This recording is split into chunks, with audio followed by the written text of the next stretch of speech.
السلام عليكم ورحمة الله وبركاته. ازيكم حبايبي، عاملين ايه؟ يا رب دايما تكونوا بخير. النهارده بسرعة هنعمل مع بعض القمر والجمال اللي احنا شايفينه ده. دي طبعا ده زي ما احنا عارفين ان كل سنة وانتم طيبين. ده اواني البسارية. اولا اللي عايزة تخزن، لو بتحبي تقليها، بتحبي اي حاجة فيها تلحقي تخزنيها. توقيتها حلو قوي حلو قوي، وطازة وجميلة ورخيصة وكل حاجة. انا بقى هعملها ايه؟ انا هبتدي ان انا اخللها. مش هعمل كميه كبيره، بس ان شاء الله تبقى حلوه باذن الله. اهم حاجه تنقيها زي ما انت شايفه كده، يكون شكلها جميل وبتلمع وطازه ومفيهاش حاجه مهريه. غسلتها تمام وحطيتها في مصفى وخليتها تتصفى من الميه تماما تماما. خلاص كده، نسمي بسم الله الرحمن الرحيم. وهبتدي ان انا احضر اول حاجه قبل ما اظفر ايدي خالص. هحضر العلبه اللي انا هحط فيها. اولا تخليلها سهل خالص، تمام، وما بتاخدش وقت. مفيش ايام كده وتلاقي نفسك بتاكلي فيها.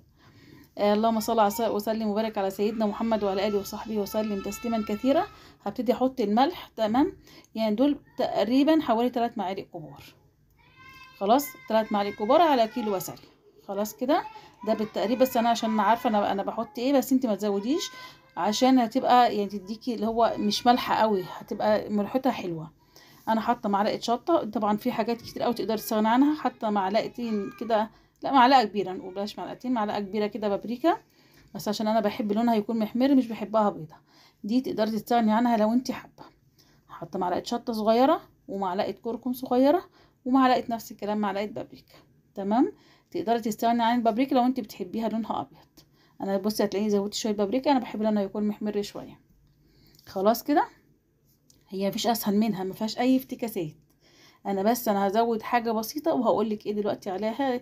هتديكي يعني تبقى زي ماده حافظه ليها اكتر. نخلينا في الامان، مش اكتر من كده. اللي اول مره تدخل قناتي ما تنساش تعمل لايك واشتراك بالقناه ان شاء الله، عشان يوصلك كل فيديو جديد ونشجع بعضنا. بصوا انا عماله ازود البابريكا لان انا من عشاق البابريكا يا بنات. تمام. انا خلاص تمام اهو. انا عشان كله انا عايزه يبقى لونها محمر، مش اكتر. دي انا حاسه انها بتدي ان هي بتدي جمال في شكلها وطعم كمان، لكن تقدري انت تستغني عنها تماما. خلاص، هجيب كده رشه خفيفه كده تحت قبل ما احط السمك بتاعي. ثواني بس كده. وهبتدي ان انا ايه، انا كده حضرت القاعده اللي انا هحط فيها. اول حاجه انا جايبه كده ليمونتين، قطعهم شرايح كده وحطهم تحت. دي مواد حافظه. هنا ورق لورا او ورق الغار، نفس الكلام، ورقتين كده 3، واخلي كده ورقتين احطهم فوق الايه، فوق الوش خالص. بسم الله الرحمن الرحيم. وهبتدي انا ارش كده واحده واحده عليها.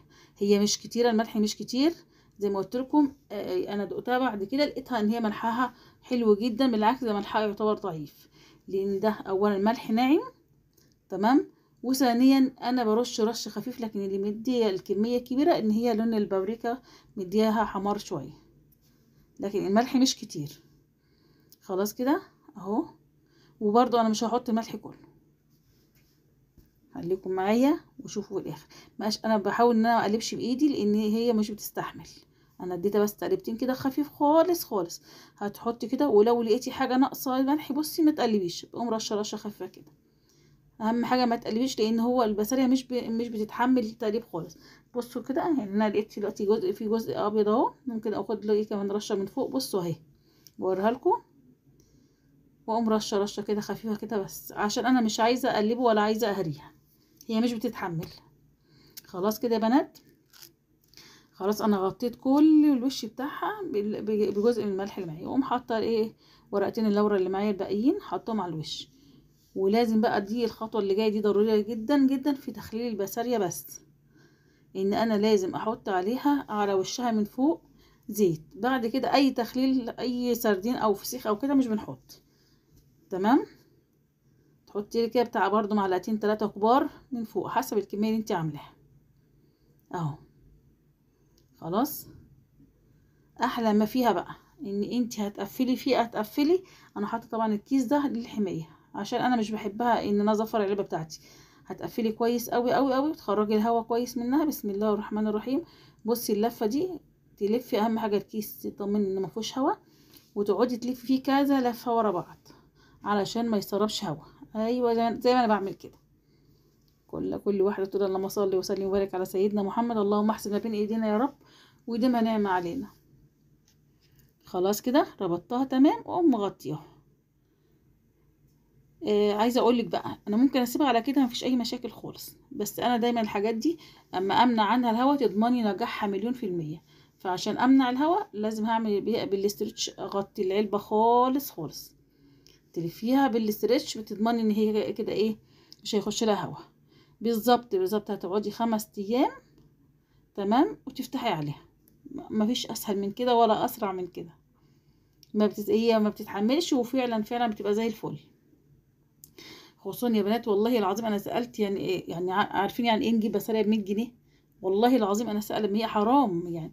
وهي دلوقتي سعرها حلو قوي وسعرها رخيص وما بتاخدش وقت، يعني 5 ايام او اسبوع يا ستي، بس هي مش هتكمل اسبوع. ما يعني ما فيهاش اي حاجه خالص. وطبعا ده تخليها في التوقيت ده اضمني ان هي تبقى كويسه، ان السمك كله يبقى طازه في التوقيت الشتوي يعني.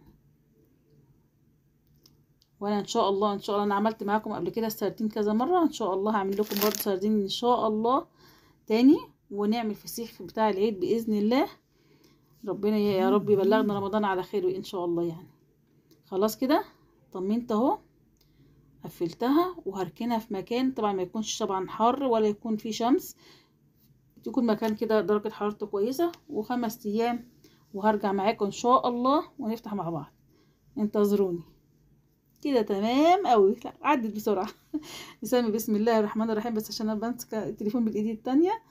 بسم الله الرحمن الرحيم، وابتدي ان انا ايه افتح مع بعض ونقول الله اكبر، اللهم صل وسلم وبارك على سيدنا محمد. نفتح مع بعض. بصوا انا عايزه اقول لكم طبعا احنا بنقلب، انا كل فتره ابقى بمسك علبه اقوم قلبها تمام، فالكيس بتقلب معايا كده، جيل فوق لتحت وجيل تحت فوق الحمد لله اهو. بصوا شكلها واضح جدا. ثواني بقى كده ايه افتحها وايه عشان انا اسيب التليفون من ايدي اهو. فتحتها بصوا الشكل، اللهم صل على سيدنا محمد، اللهم صل وسلم وبارك على سيدنا محمد. طلع حلو قوي وجميله وريحتها حلوه، وحتى نسبه الملوحه بتاعتها ممتازه.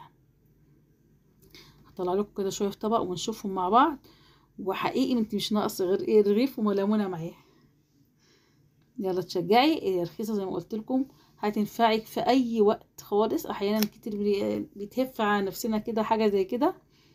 بصوا جميله ازاي، شكلها مغري. اللهم صل على سيدنا محمد، اللهم صل وسلم وبارك على سيدنا محمد. الناس اللي مش عايزاها لونها محمر ما تحطش بابريكا، بس انا عن نفسي انا بحب الزيت لون المحمر بتاع الزيت دوت. انتي مش حابه الزيت الاحمر ده بلاش خالص وتبقى زي الفل. يا رب اكون افدتكم، والسلام عليكم ورحمه الله وبركاته.